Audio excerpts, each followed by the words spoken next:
ہم نے چھوڑ دیا، سنت سے بھی رشتہ توڑ لیا، اسلاف سے نسبت ہم کو نہیں، اس طور سے ہم بے نور ہوئے، اب دین رہا جب ہم میں نہیں، دنیا میں تو ہم کمزور ہوئے۔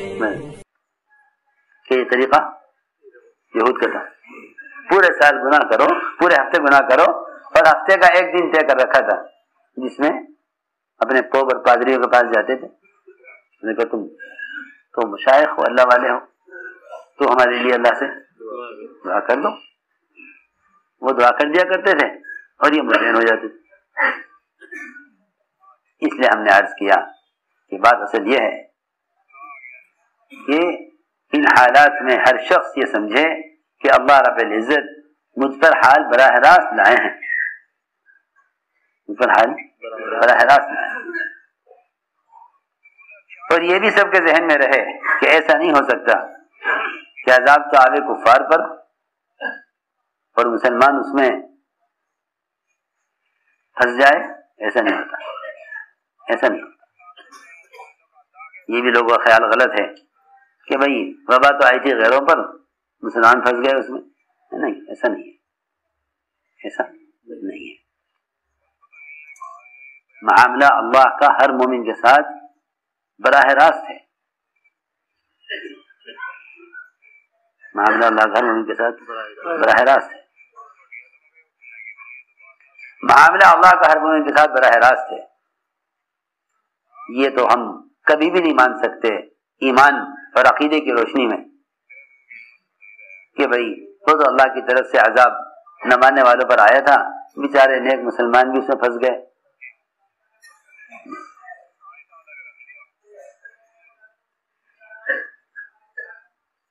نحن اعلم بمن فیہا، قرآن کہتا ہے ہاں ہم جانتے ہیں کہ ان میں کون ہیں جن پر عذاب آئے گا، کون نہیں پر عذاب نہیں آئے گا، ہم جانتے ہیں۔ لننجینہ واہلہ الا امرأتہ کانت من الغابرین، عذاب آئے گا تو ہم جانتے ہیں کہ عذاب کس کو پہنچے کس کو نہیں پہنچے گا۔ یہ تو نہیں کہ عذاب کے لپیٹ میں سب آ جائیں گے۔ ہاں یہ اتنی بات ضرور ہے کہ اگر ہم کسی پر اس کی بدعملی سے عذاب لاتے ہیں تو یہ عذاب دوسروں کو ڈرانے کے لیے اور ان کو عمل کی طرف متوجہ کرنے کے لیے، اس لیے یہ حالات عبرت لینے کے ہیں، یہ حالات عبرت لینے کے ہیں۔ جی ہاں، یعنی کہ تھوڑے دن نماز چھوڑ دو، تھوڑے دن یہ عمل چھوڑ دو، ابھی یہ عذاب ہٹ جائے گا۔ ارے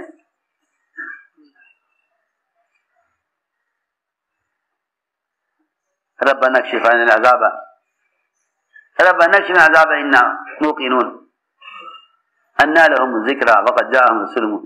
عجیب قرآن کی آیت ہے، اللہ فرما رہے ایسے لوگوں کو وبائیں اور عذاب کیا نصیحت کریں گے اور کیا ان کی آنکھیں کھولیں گے، جو یہ سوچیں کہ وقتی چیز ہے، وقتی چیزیں بھی ٹل جائے گی۔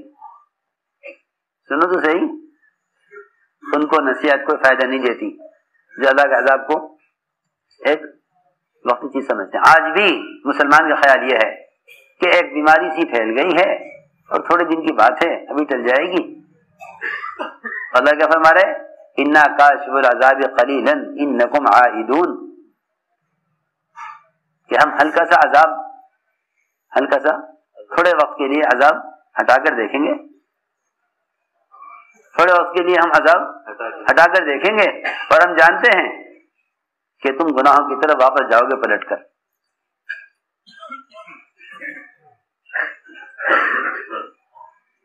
انا کاشف العذاب قلیلا انکم عائدون، ہم عذاب ہٹا کے دیکھیں گے، اور ہم جانتے ہیں کہ جیسے یہ عذاب ہٹے گا تم گناہوں کی طرف لوٹ کر واپس آؤ۔ تم یوں ہو گیا گزر گیا، جیسے کوئی پانی کا بہاؤ تھا گزر گیا، سیلاب، ایسا نہیں۔ اس لیے میرے دوستو عزیزوں، یہ وقت توبہ کا اور انابت کا اور اعمال کی طرف متوجہ ہونے کا. اور امت کو یہ موقع ہے، امت کو یہ موقع تو امت کو مساجد سے جوڑنے کا ہے. یہ موقع امت کو مساجد سے جوڑنے کا ہے، مساجد کو چھوڑنے کا نہیں ہے. یہ جہالت اور انتہائی بدعقیدگی اور اللہ تعالی سے دوری کی علامت ہے، اللہ سے دوری کی علامت ہے. میں شروع میں عرض کر چکا کہ جانور ہے وہ جو ڈنڈا دیکھ کر مالک سے دور بھاگے. مالک سے جی ہاں. آپ تو جانتے ہیں نا کہ بھینس کا مالک بھینس کو دکھا رہا ہے اپنے گھر کی طرف لانے کے لیے. کہ بھائی ایسا ہی ہے نا، کون ہوگا جو اپنی دودھ والی بھینس کو بھگا دے، نکال دے گاؤں سے؟ بولو زیب خانہ تو کرو کچھ. بھائی جو آدمی بھینس پالتا ہے وہ ڈنڈا کہہ کے دکھا رہا ہے اس کو گھر کی طرف لانے کے لیے. جی ہاں ہاں. بعض مرتبہ تو آپ دیکھیں گے کہ وہ ڈنڈے کو چھپا کر پہلے بھینس سے آگے نکلنا چاہتا ہے تاکہ پھر گھر کی طرف اس کو ہکائے. سمجھ آ رہی نا بات؟ ورنہ ڈنڈا پہلے دیکھ لے گا تو اور دور بھاگے گی. ڈنڈا چھپا کر پہلے چاہتا ہے کہ پہلے بھینس سے آگے نکل جائے پھر اس کو ہکائے گھر کی طرف. جی ہاں. اور اس زمانے کی جہالت ہے یہ مسلمانوں کی.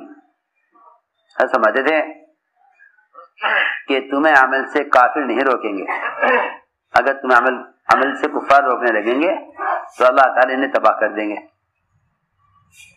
ہم سمجھتے تھے کسی بھی زمانے میں اسلام کا نقصان مسلمان سے ہوگا، کفار سے کبھی نہیں ہوگا. یہ خیال باطل خیال ہے لوگوں کا کہ غیروں سے اسلام کو نقصان پہنچ رہا ہے. ہرگز نہیں. مسلمان کی جتنا اسلام کو نقصان ہوگا مسلمان سے ہوگا. اسلام کا نقصان کس سے ہوگا؟ مسلمان سے. ہمیشہ اسلام کا نقصان مسلمان سے ہوگا. غیر اسلام کو کچھ نہیں بگاڑ سکتے.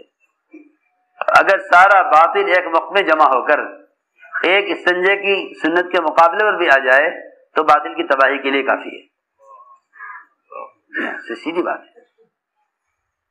سارا باطل اگر اپنی تمام مادی طاقتوں کے ساتھ مجتمع ہو جائے اور صرف ایک استنجے کی لائن کی سنت کے مقابلے پر آ جائے تو اللہ تعالی تباہ کر دیں گے. پھر اندازہ کرو کہ اگر فرائض سے روکنے پر آئے گا تو کیسی تباہی آئے گی. لیکن مسلمان ہی فرائض سے روکے. جی ہاں.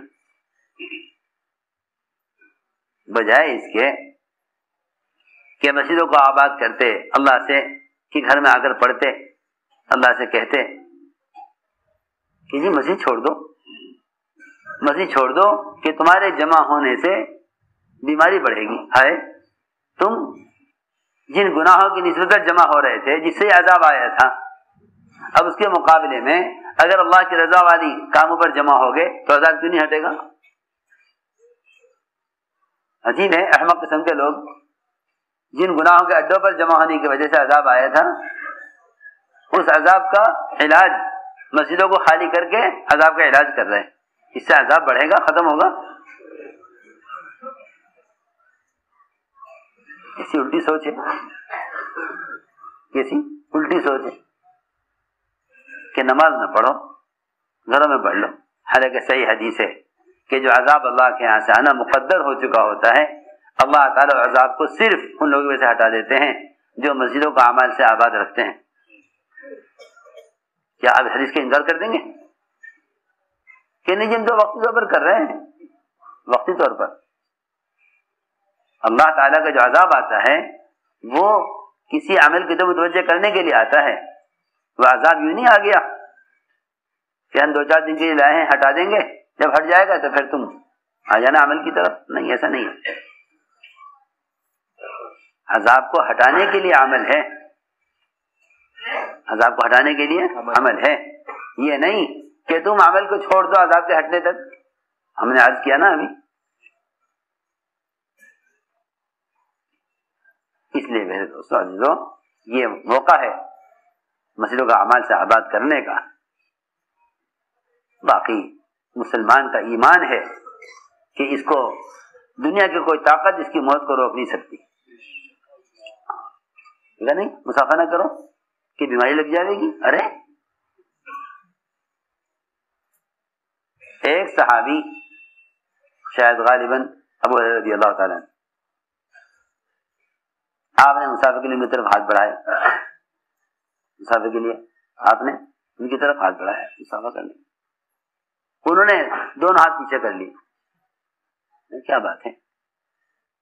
آج کے گیا رسول اللہ، میں اس وقت جنابت کی حالت میں ہوں، ناپاک ہوں، غسل کی مجھے حاجت ہے، میں اس لیے آپ سے مسافہ اس وقت نہیں کر سکتا. میں ارے مسافہ کرو، وہ تو مشرک ہے نجس، مسلمان نجس نہیں ہوتا، مسلمان نجس نہیں ہوتا. صحابی نے اس خیال سے کہ بدن ناپاک ہے، نجس ہے،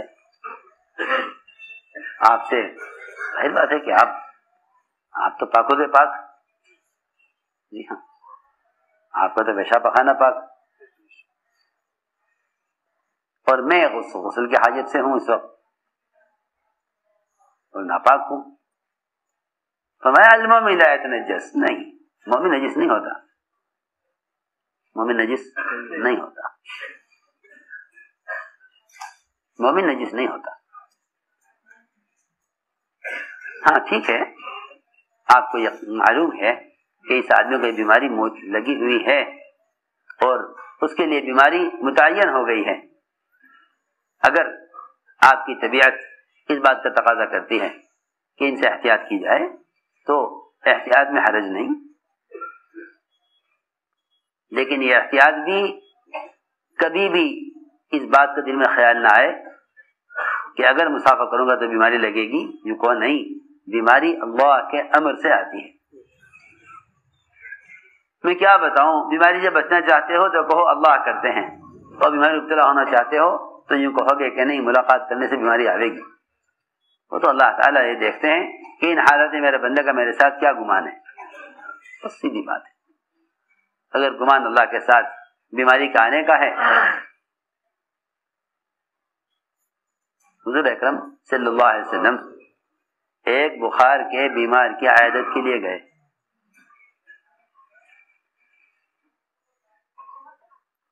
بیمار کے بخار کا بیمار تھا کوئی، اس کی عیادت کے لیے گئے. آپ نے فرمایا کہ نہیں بھائی، گھبرانے کی کوئی بات نہیں، گھبرانے کی کوئی بات نہیں، یہ تو مومن کے لیے طہارت کا اور مومن کے گناہوں کی معافی کا ایک ذریعہ ہے. تسلی دی آپ نے تسلی دی بیمار کو. اس نے کیا کہا جواب میں؟ ارے میاں جانے دو، یہ بخار تو میری جان لے کر رہے گا. کیا جواب دیا اس نے آپ کو؟ کہ بخار تو میری جان لے کر رہے گا. آپ نے میں پھر تو یہی ٹھیک ہے جو تم کہہ رہے ہو. مر گیا. سوچو تو صحیح، کس عجیب بات ہے.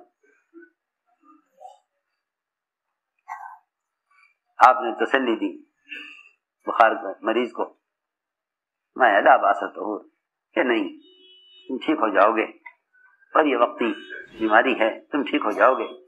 اللہ سے امید دلائی. انہوں نے کیا کہا کہ نہیں یہ تو میری جان لے کر رہے گا. فرمایا اذن پھر تو یہی ٹھیک ہے جو تم چاہتے ہو. سوچو تو صحیح.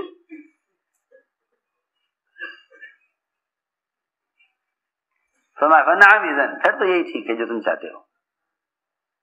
میرے دوست عزیزوں، حالات اللہ سے بدگمان نہ کریں،